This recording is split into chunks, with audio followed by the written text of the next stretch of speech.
The rise of radical Islamic terrorists and the challenges of assimilating growing Muslim immigrant populations have emerged as serious security threats that are testing the very fabric of Western European countries. Those who are familiar with the politics of the region, they know that the Americans' involvement in this matter will 100% be at their loss. The loss they receive will probably be much more than the damage Iran will bear. If America have a military presence on the ground, without a doubt it will be an irreparable loss. They are threatening us, and they are also clearly asking us to surrender. With an unacceptable language, they ask the nation to surrender, and they ask us to come and surrender, which surprises us. First of all, they should threaten someone who is scared of their threat. The nation of Iran has shown that it does not feel intimidated by the threat of those doing the threatening. President Trump is faced with what could be the most important decision of his second term. Will he order the United States military to bomb Iran? Just moments ago, the president wrapped a meeting with his national security team in the Situation Room as he weighs this very question. And although President Trump has so far been publicly pushing for a deal with Iran, two officials familiar with the situation tell CNN that he's increasingly warm to using the U.S. military in Iran. An unprecedented military airlift is underway. On June 16th, at least 32 tanker aircraft departed from American bases toward Europe, landing at key stopover bases for Middle East operations. The mission remains undisclosed, but it's not for some military exercise. A fleet of 32 tankers can support well over 200 combat aircraft operating at the same time. Meanwhile, on the other end of the globe, the USS Nimitz Carrier Strike Group has cancelled its scheduled port call in Vietnam and left the South China Sea. It is headed toward the Middle East to join the aircraft carriers that are already there. This kind of buildup usually signals preparations for a large-scale air campaign.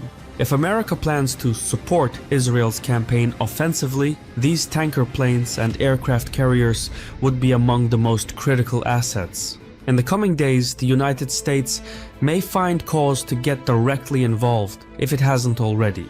The drumbeats are distant, but they're marching this way.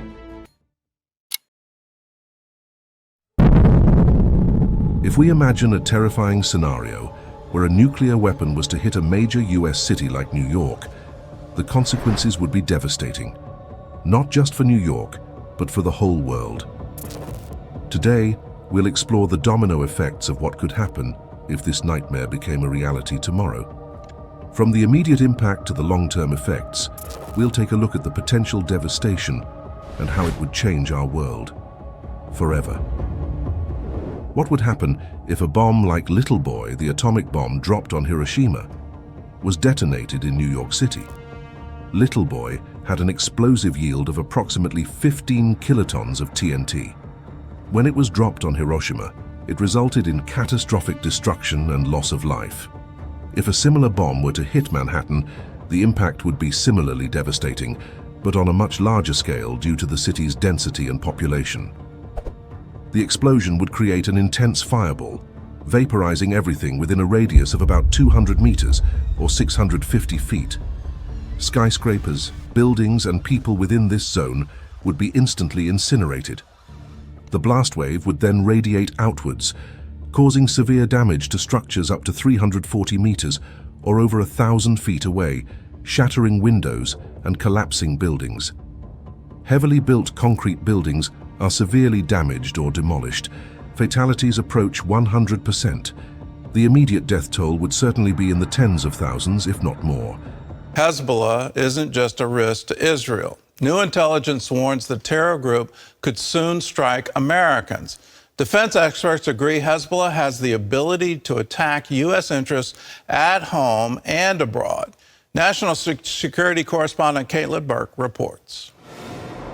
According to new data gathered by U.S. intelligence agencies, the risk of an assault by Hezbollah is rising alongside growing tensions in the region. Hezbollah is a very real threat to us here in the United States. Simone Ladine, former Deputy Assistant Secretary of Defense for Mideast Policy, says the Iran-backed terror group has a longer reach than many others in the region. They have sleeper cells here in the U.S. in many cities across the country. This has been documented in multiple court cases.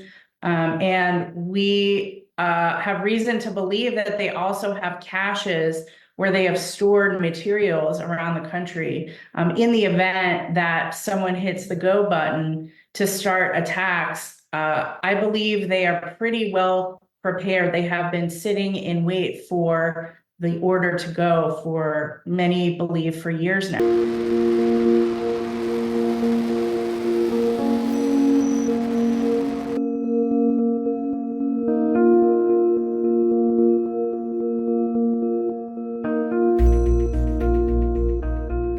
Sleeper cell is basically operatives that lay dormant for an extended period of time and are activated on behest of the regime that they are serving. So they live amongst us in regular communities, have regular jobs, and they just are awaiting being activated to conduct malign activities, whether it be through telephone, text, or a beeper, and then they already know what they are going to be doing. So it could be anything ranging from a target against a synagogue, an embassy, or it could up to the range of a dirty bomb in central London. I mean, I would say that there is clearly a correlation between the degree that the regime feels threatened and its willingness to go out with a bang, pun intended. Breaking news coming out in the last 24 hours of warnings from the FBI of potential sleeper cell attacks on U.S. cities, on U.S. soil, coming from Iranian sleeper cells. This, as we've seen a new fifth wave of attacks taking place in the Middle East from Iran against Israel, as we're hearing the war is escalating, and also the warnings that things are just going to be increasing from here.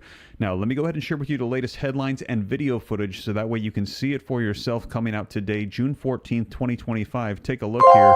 Could the U.S. be targeted as Iran retaliates against Israel? This article coming out in the last 24 hours, and the answer they're saying is yes, and to watch out for sleeper cells, which are Iranian groups that have come to the United States with the open border policies over the Biden administration that are already here, ready to activate attacks on U.S. soil. Here's another one. MAGA warns of jihad sleeper cells in the U.S. after Israeli strikes at Iran take place. And coming out in just the past 2 hours, take a look at this.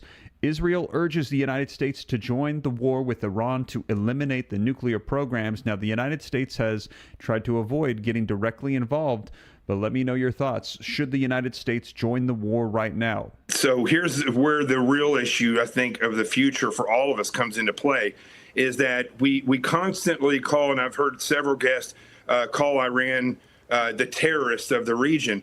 But the reality is terrorism is a tactic that they use. Their ideology is fundamental Islam, and this has been a case for thousands of years. And Iran has never evolved or progressed to where they work things out diplomatically. You could never trust them. And so with this fundamentalism, this is the fear that I have, is that even inside the United States, the exact attack that Israel just carried out inside the borders of Iran, with the way that our border was down for 4 years, there could be cells here that could be activated by Iran or proxies and groups that are loyal to Iran. Same thing in Israel. That's basically what happened on October 7th when the Hamas went in and attacked Israel. They weren't prepared for that. And so we need to be prepared. Israel needs to be prepared for those types of attacks. And the number one way to do that is for the citizenry to be aware. And the consequences, of course, are that Iran will become more aggressive, not only towards Israel, but to the West as well.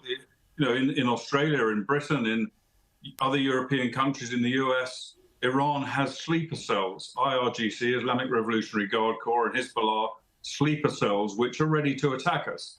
And this sort of encourages that country in its actions. And I mentioned Hezbollah and Hassan Nasrallah up in the north.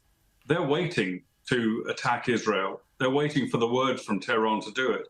And by emboldening Iran, that's much more likely to happen. The best way of deterring Iran and deterring Hezbollah is for the world, particularly the US, to give absolute support to Israel to destroy Hamas. And that will send a very, very salutary lesson to both Iran, Hezbollah, and the other proxies in the region.